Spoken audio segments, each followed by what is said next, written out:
Have you ever heard stories that seem too strange to be true, yet they're passed down through generations with such conviction you can't help but wonder?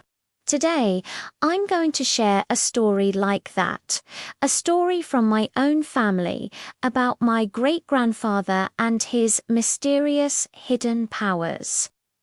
This all happened in a remote area in the Visayas region of the Philippines. My great-grandparents were humble farmers, raising a big family of 10 children, 9 boys and 1 girl. The youngest life was simple, and everyone, from the oldest to the youngest, pitched in to help on the farm. They were a close-knit, hard-working family. The eldest son was my great-uncle Arming. He was known for being a bit different. People in the family said he had a friend, but this was no ordinary friend. It was someone only he could see and talk to. This unseen companion was the source of a secret power that Arming possessed, a power he rarely showed to anyone. One day, something happened that gave a glimpse into his strange abilities. Arming had a banana plant in their yard that he had carefully tended. It finally bore a beautiful bunch of bananas. He was looking forward to harvesting it, but when he went to check on it, he found that someone had stolen the entire bunch of fruit, leaving only the stalk standing.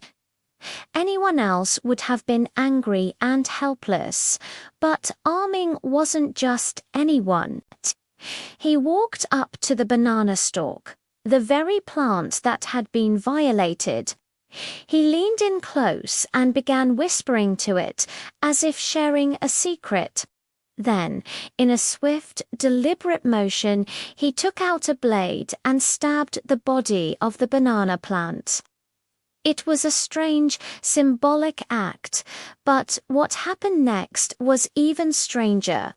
Not long after, a man from the village came rushing to their house. He was in agony, clutching his stomach, begging for his life. He confessed to stealing the bananas. It turned out that the moment Arming stabbed the plant, the thief felt an excruciating pain in his own body, as if he himself had been stabbed. Desperate to make the pain stop, he had no choice but to confess and beg for forgiveness. Arming performed another quiet ritual, and the man's pain miraculously vanished. The secret was safe, known only to Arming and his invisible friend. This wasn't the only time his powers manifested in bizarre ways. My mother, who is his granddaughter, told me another story that she swears is true. One day, Arming was heading to the local cockfighting arena, a popular pastime in the village. But strangely, instead of carrying a prize rooster, he was carrying a coconut. People who saw him must have thought it was very odd. When he arrived at the arena, the crowd watched in disbelief. Right before their eyes, the coconut he was holding transformed into a powerful, magnificent fighting rooster. It was an illusion so real, so tangible, that it left everyone speechless. He didn't explain how he did it. He never did. These were just glimpses into a world he inhabited that others couldn't see. Where did these powers come from? According to family law, they were a gift from a mystical entity, one of the unseen beings that are said to inhabit the world alongside us. These entities had approached my great-grandfather, offering him immense wealth, mountains of gold. But there was a catch, a terrible price. In exchange for the gold, they wanted to take one of his sons. My great-grandfather was a family man above all else.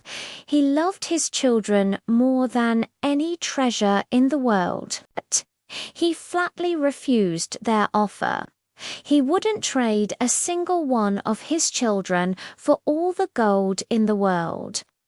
Although he rejected the wealth, it seems the entities still bestowed upon him certain abilities, a connection to their mystical world, perhaps as a sign of respect for his integrity.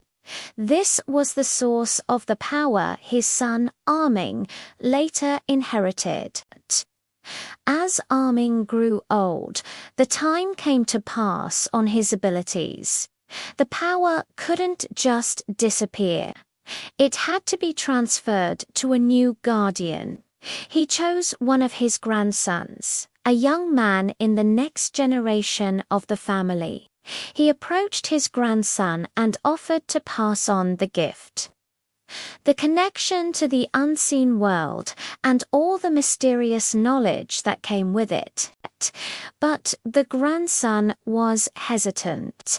He had heard the stories, seen the strange occurrences, and he was afraid.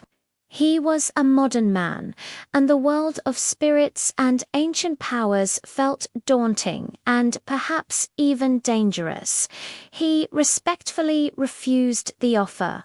He didn't want the responsibility or the burden of such a secret life. And so, when Arming passed away, his powers died with him. The link to the mystical entities was broken.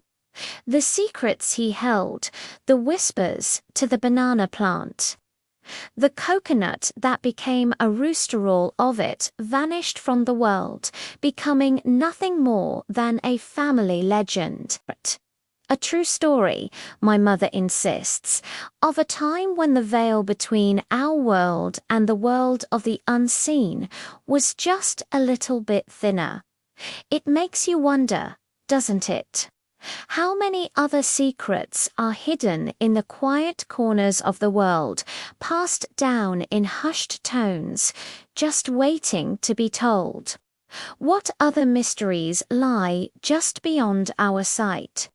Thank you so much for listening to my family's story. If you enjoyed this journey into the mysterious, please hit that like button and subscribe for more tales from the crossroads of folklore and reality. See you next time.